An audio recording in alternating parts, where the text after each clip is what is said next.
Energy అంటే evening 6 o'clock start అవుతుంది అందరికీ. నేను ఆ మగాళ్ళ గురించి చెప్పాను, ఆడవాళ్ళ గురించి కాదు. సో చాలా చాలా సంతోషం అండి. ఒక్కసారి ఈ ధ్యాన మందిరికి ఒకసారి గట్టిగా చప్పట్లు కొట్టండి. చాలా పవిత్రమైన ప్లేస్ ఇది.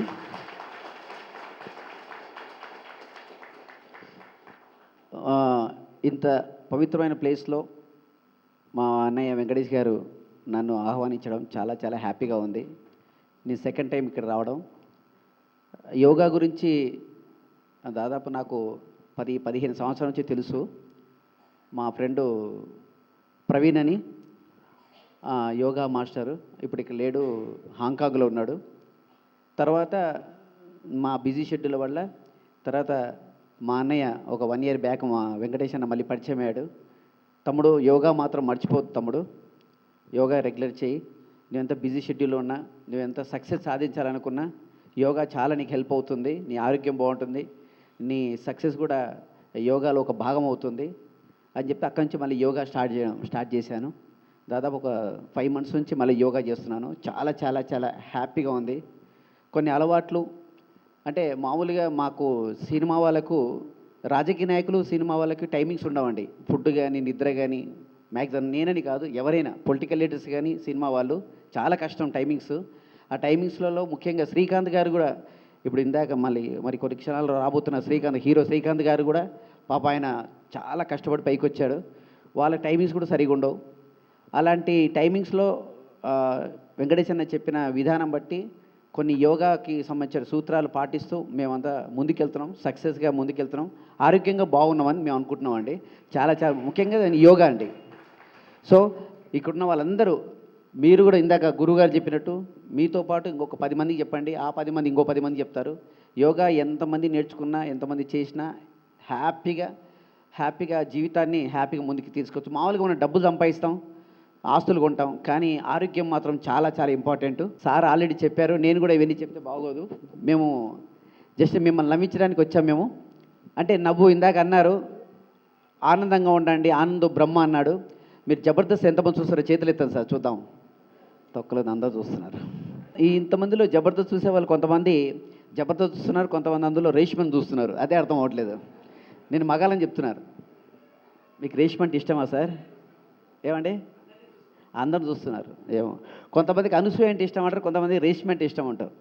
చాలామందిని అడిగాను నేను, అనసూయ ఇష్టమా రేష్మ ఇష్టం అంటే అనసూయ ఇష్టం అంటున్నారు. అదే నాకు అర్థం కాలేదు. పెళ్ళైంది కదరా, ఎందుకంటే పెళ్ళైన వాళ్ళే బాగుంటారు అంటున్నాడు. అంటే మనం ఏం చేయలేమండి, ఒక్కొక్కరు మెంటాలిటీ అలా ఉంటుంది. రీసెంట్గా నేను కొన్ని జోక్స్ రెగ్యులర్గా చెప్తుంటాను. అందులో రీసెంట్ పబ్లిక్లో ఉన్న జోక్ ఏంటంటే, భార్య అంటుంది భర్తతో, ఏమండి చెప్పు, నేను బ్యూటీ పార్లర్కి వెళ్ళాలి, నాకు ఒక 1000 రూపాయలు ఇస్తారా? బ్యూటీ పార్లర్ వెళ్ళడానికి 1000 రూపాయల? నేను ఇవ్వను. అబ్బాయి ఎందుకండి, నేను అందంగా కనిపించడం నీకు ఇష్టం లేదా? నువ్వు అందంగా కనిపించడానికి బ్యూటీ పార్లర్ ఎదికే, నేను క్వార్టర్ ఇస్తే ఆటోమేటిక్గా అందంగా కనిపిస్తావు. ఇది మామూలుగా మనం అనుకుంటాం. అంటే మామూలుగా భార్య భర్తల్లో చాలా ఉంటాయండి జోక్స్.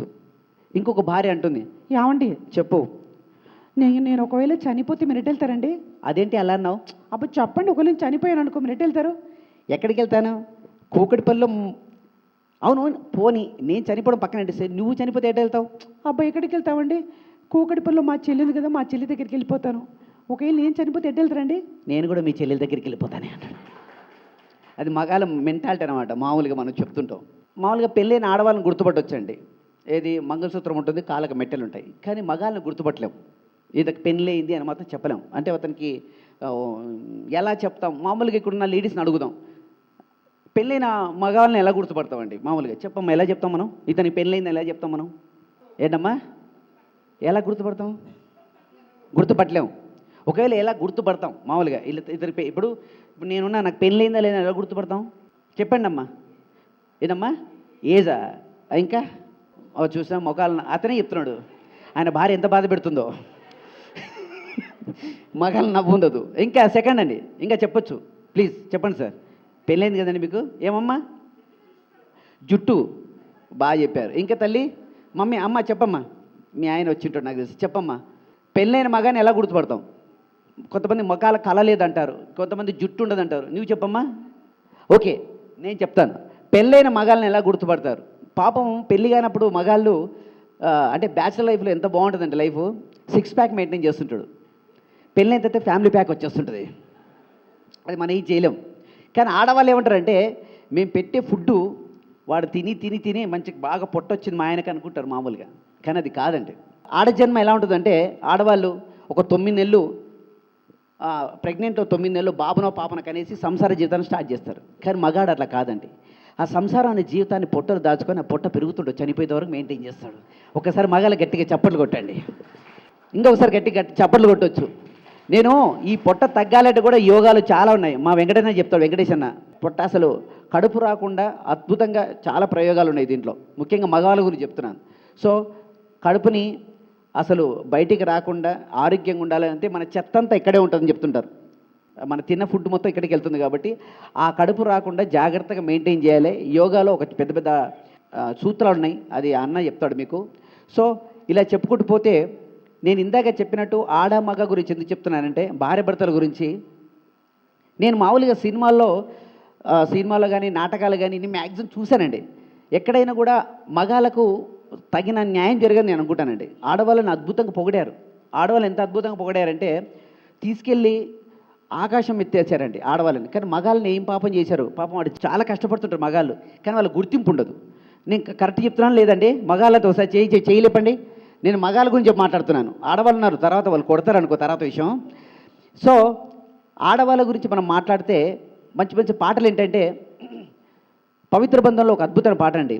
అపురూపమైనదమ్మ ఆడజన్మ, ఆ జన్మకు పరిపూర్ణత ఇల్లాలమ్మ, మగవాడి బ్రతుకులో సగపాలు తనదిగా జీవితం అంకితం చేయదా, అపురూపమైనదమ్మ ఆడజన్మ, ఆ జన్మకు పరిపూర్ణత ఇల్లాలమ్మ.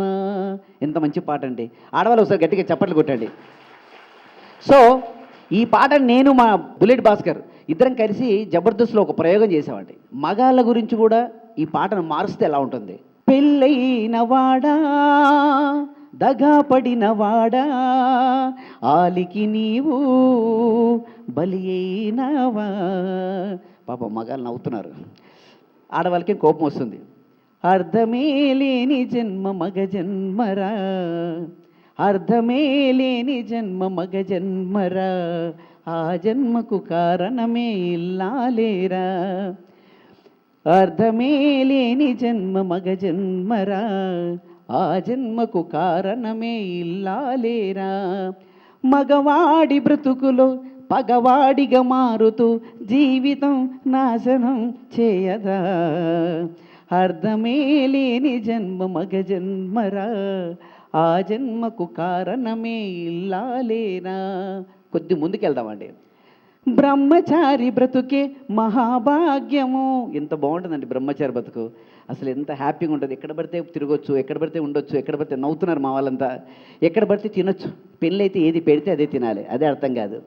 బ్రహ్మచారి బ్రతుకే మహాభాగ్యము, అబ్దుల్ కలాం ఒకరే మనకు ఆదర్శము, పెళ్ళి అనే మాటే మహాభూటకం, పెళ్ళమనే మాటే మహానాటకం, ఏ కోర్టుకెళ్ళినా ఏ జైలుకెళ్ళినా ఏ చుట్టము నాడు తోడు, ఒంటరి జీవితం మనదిరా, అర్థమే లేని జన్మ మగ జన్మరా, ఆ జన్మకు కారణమే ఇల్లాలేరా.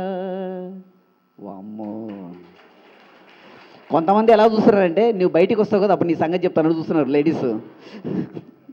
అమ్మ నాకు కూడా పెళ్ళి అయింది, ఒక్కగానొక్క భార్య, 2 పిల్లలు. నేను ఈ పాట మా ఇంట్లో పాడను ఎందుకంటే కొడుతుందని.